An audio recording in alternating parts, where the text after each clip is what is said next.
আজ যারা বড় বড় কথা বলছেন তারা হিন্দুর জন্য কতটা লড়াই করেছেন, কি ত্যাগ করেছেন। 4 পয়সার ত্যাগ নেই, বিজেপিতে কামাতে এসছেন, কামানো কমে যাচ্ছে। আমি দোকান সাজিয়ে দিয়েছিলাম 77টা এমএলএ দিয়ে, 1 ডজন এমএলএ আজকে নাই কেন? এমপি কোথায় গেল? জেলা পরিষদ সমিতির প্রধান চলে যাচ্ছে কেন? জবাব কে দেবে? 21-এর পর থেকে বিজেপির নামছে। 19 সালে বিজেপি 41% ভোট পেয়েছিল এবং আজ অনেক নেতা আমাদের পার্টিতে তার বিরুদ্ধে লড়াই করে আমরা পার্টিকে বাড়িয়েছি। অনেকে প্রশ্ন করছেন 41% ভোট আর 121টা বিধানসভায় আমরা লিড নিয়েছিলাম।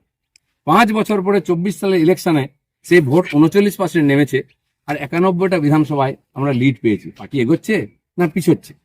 আমরা হার জিততে ভুলে গেছি 21 সালের পরে। প্রশ্ন করুন, পাবলিক প্রশ্ন করছে, দিলীপ ঘোষ এটাই প্রশ্ন আছে। যারা আমাকে প্রশ্ন করছেন আমি তাদের দিকে প্রশ্ন করছি। আপনারা তো নীতি শেখাচ্ছেন, রাজনীতি শেখাচ্ছেন, হিন্দুত্ব শেখাচ্ছেন, কি দিয়েছেন সমাজ?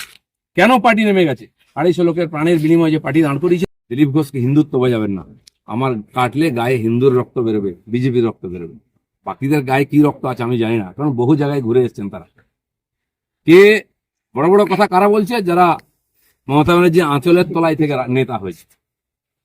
আরো বড় বড় কথা বলছে, অনেকে চরিত্রের কথা বলছে, যারা কালীঘাটের উচ্ছিষ্ট খেয়ে জীবন কাটিয়েছে, আজকে বিজেপির উচ্ছিষ্ট খেয়ে বেঁচে আছে, তারা দিলীপ ঘোষকে ক্যারেক্টার সার্টিফিকেট দিচ্ছে। যারা 4টে বিয়ে করে 14টা গার্লফ্রেন্ড রাখে, রাত্রের জীবন একরকম, দিনের জীবন একরকম, তারা দিলীপ ঘোষকে ত্যাগী ভোগী বলছে। আহাম্মক। রাস্তায় দাঁড়িয়ে বলো লোকে কি বলবে। দিলীপ ঘোষ আজকেও রাস্তায় দাঁড়িয়ে আছে, কালো দাঁড়িয়েছিল, আগামী দিনেও থাকবে। মানুষ জানে দিলীপ ঘোষ কি করেছে, দিলীপ ঘোষ কি। আমার মন আর মুখ এক। আমি পর্দার আড়ালে কথা বলি না, কোন নেতার সঙ্গে বন্ধ ঘরে মিশি না, আমি সে যেই নেতা হোক। আমি চৌরাস্তায় দাঁড়িয়ে কথা বলি, ক্যামেরার সামনে কথা বলি। এটা দিলীপ ঘোষ। তাতে যদি কারো কষ্ট হয় আমার কিছু করার নেই। দিলীপ ঘোষের মিশন ঠিক আছে, দিলীপ ঘোষ পাল্টাবে না, নীতি পাল্টাবে না। কোনোদিন পার্টির জন্য কন্ট্রিবিউশন করেননি, তারা বুঝবেন না বিজেপি কি, দিলীপ ঘোষ কি। সেই জন্য কষ্ট পাওয়ার কোনো কারণ নেই। দিলীপ ঘোষ আছে, দিলীপ ঘোষ থাকবে যতদিন পার্টির প্রয়োজন হবে। যে কর্মীরা আবেগে ভাসছেন, আবেগ ভাসার সময় নয়। যদি সত্যি সংকট আছে লড়াই করুন। আর বিজেপির কর্মীদের উপর আক্রমণ, হিন্দুর উপর আক্রমণ ভারতবর্ষে প্রথমবার হয়েছে। আজ যারা বড় বড় কথা বলছেন তারা হিন্দুর জন্য কতটা লড়াই করেছেন, কি ত্যাগ করেছেন। 4 পয়সার ত্যাগ নেই, বিজেপিতে কামাতে এসছেন, কামানো কমে যাচ্ছে। আমি দোকান সাজিয়ে দিয়েছিলাম 77টা এমএলএ দিয়ে, 1 ডজন এমএলএ আজকে নাই কেন?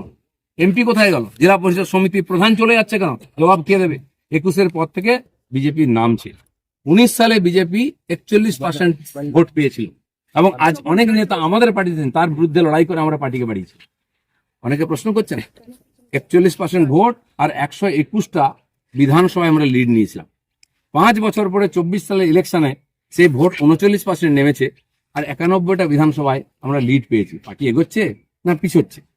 আমরা হার জিততে ভুলে গেছি 21 সালের পরে। প্রশ্ন করুন, পাবলিক প্রশ্ন করছে, দিলীপ ঘোষ এটাই প্রশ্ন আছে। যারা আমাকে প্রশ্ন করছেন আমি তাদের দিকে প্রশ্ন করছি। আপনারা তো নীতি শেখাচ্ছেন, রাজনীতি শেখাচ্ছেন, হিন্দুত্ব শেখাচ্ছেন, কি দিয়েছেন সমাজ? কেন পার্টি নেমে গেছে? 250 লোকের প্রাণের বিনিময়ে যে পার্টি দাঁড় করিয়েছে।